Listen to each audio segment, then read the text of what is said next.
Hi guys, welcome back to the channel. So आज हम जो टाइप ऑफ सम करने वाले हैं for integration, so this lecture is the second lecture for integration for IGCSE AS levels. So आज का जो सम होगा वो फोकस करेगा to find equation of the curve by given dy by dx। So आपके पास dy by dx दिया हुआ रहेगा एक सर्टेन कर्व का। सो उसको आप इंटीग्रेट करोगे तो आपको इक्वेशन ऑफ कर्व कैसे निकालना है उस मेथड से हम वो समझेंगे। एक काम करते हैं, ये जो है इक्वेशन ऑफ कर्व फाइंड करने के लिए हम एक एग्जांपल ले लेते हैं। उस एग्जांपल के बेसिस पे मैं आपको समझाता हूँ।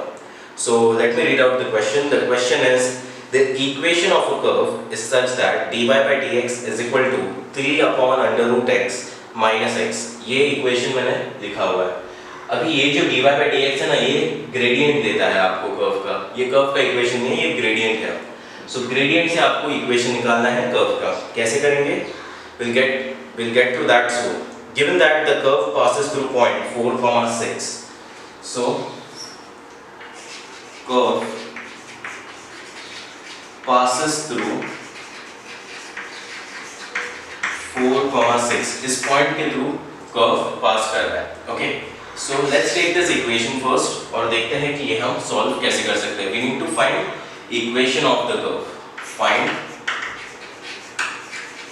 Equation of the curve. ठीक है, देखते हैं अभी कैसे निकालेंगे। सो dy by dx is equals to 3 upon under root x minus x। सो इसमें पहली स्टेप dy को आप इस तरफ रखो, जहाँ पे x वाले सारे वेरिएबल है उस तरफ आप dx लेके जाओ। So now the equation becomes dy is equal to 3 upon under root x minus x whole dx, integrating on both sides with respect to integrating on both sides। देखते हैं इंटीग्रेट करने के बाद क्या होता है।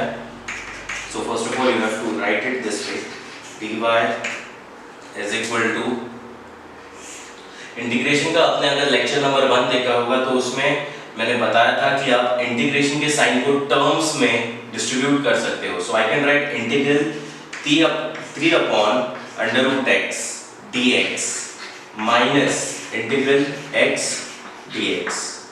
ओके, ये हुआ। Now let's integrate. सो यहाँ पे कुछ नहीं है, मतलब यहाँ पे 1 है।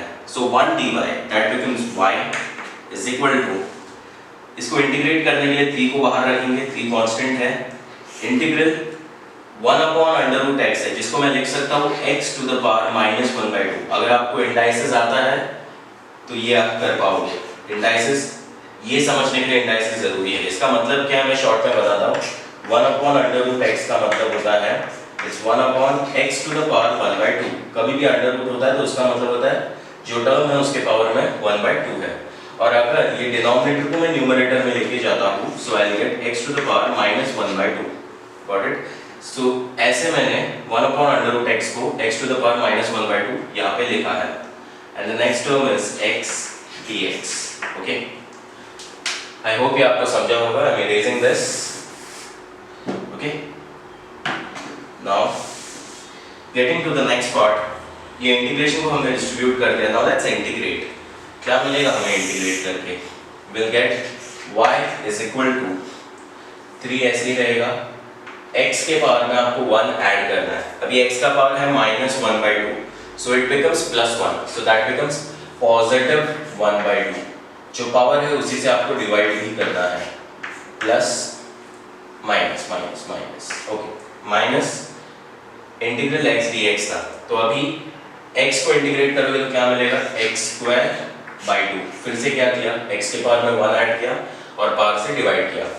ये सब होने के बाद लास्ट में प्लस c लिखना होता है, इफ यू रिमेंबर, क्योंकि ये इनडेफिनाइट इंटीग्रेशन है। इनडेफिनाइट मतलब यहाँ पे इंटीग्रेशन में आपको लिमिट्स नहीं दी हुई है। जब लिमिट्स नहीं दी हुई होती है तब हम क्या करते हैं, once you have solve for integration आप उसके पीछे प्लस c लिखते हो। प्लस c क्या होता है? Constant of integration.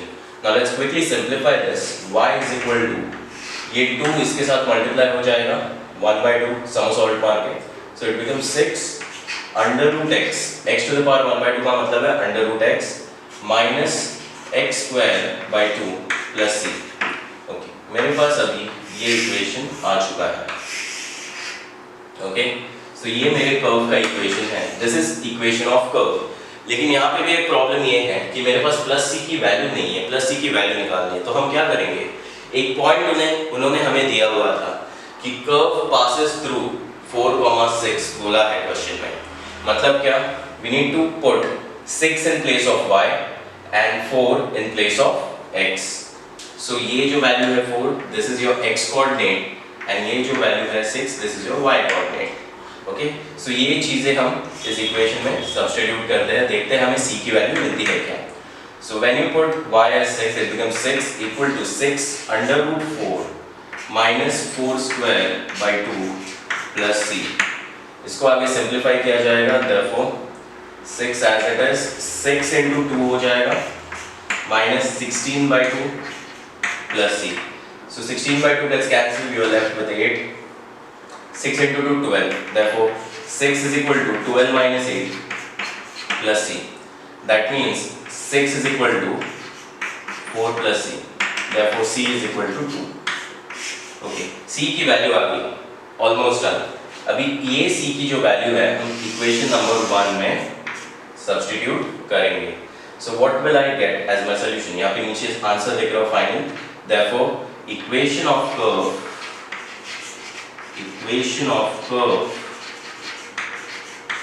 will be y is equal to 6 under root x minus x by x square by 2 plus 2। so ये होगा आपका इक्वेशन ऑफ कर्व। आपको चाहिए तो इसे आप आगे भी सिंप्लीफाई कर सकते हो। आगे सिंप्लीफाई करने के लिए आपको क्या करना होगा, यहाँ पे 1/2 है, multiply through out by 2, what you will get 2y is equal to 12 under root x minus x square plus 4। ये हो जाएगा आपका सॉल्यूशन। सो ये है आपका equation of curve. So make sure you like this video and share this video with your friends. Next lecture में मिलते हैं कोई और सम के साथ। Have a good day.